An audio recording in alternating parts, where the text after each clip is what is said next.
ձեզ աշնակյուղին, ու ծիրանն է հասնում ջյուղին, կտրին չին եք հավցրանում, որ հոտը սավն է բարձրանում, ուր հեշի տակարակացի, տան կտուրին նստած հացի, ձայն են տալիս իրա հերթով, և գյուղամեջ գալիս խմբով, աղջիկները կարմիր հագած, տղաները քուշի կապած, և ձուրնան իր ձայնը զլում, տափիբերնից խոսքը խլում, յուր է կանչում աշնակյուղից, շվարշիկին, աղակչում, կատնաղփյուրին, տավթաշենին, իրինդին ու սասնաշենին, թե հերիք է ունձենք բարենք, եկեք սասնապարը բարենք, բարեք սասունն ու ողջ աշխարը հիացավ, բարեք սասունն ու ողջ աշխարը հասկացավ, որ պարչ է սա, այլ մի երկրի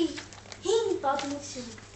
ուր պարտությունն անգամ ունի հպարտություն, և չի հաղթի ոչինչ, այն քաջ ժողովրդին, որ այս կամքով ու այս ջանքով պարել գիտի, հասկացան և ասին իլուր ողջ աշխարհի, հարալ է քեզ սասուն, բարի, դու դեռ երազ ունես կատարելու, վրեժ ունես պայքությունից դեռ հանելու, բարի, գազբանդը քո ձեռքին է կարոտում, սասնա հողը վար ու հերքի է կարոտում, բարի, մինչև ողջ հայրին դու ամբարես, և այս պարը մասիս լերան լանջին պարես,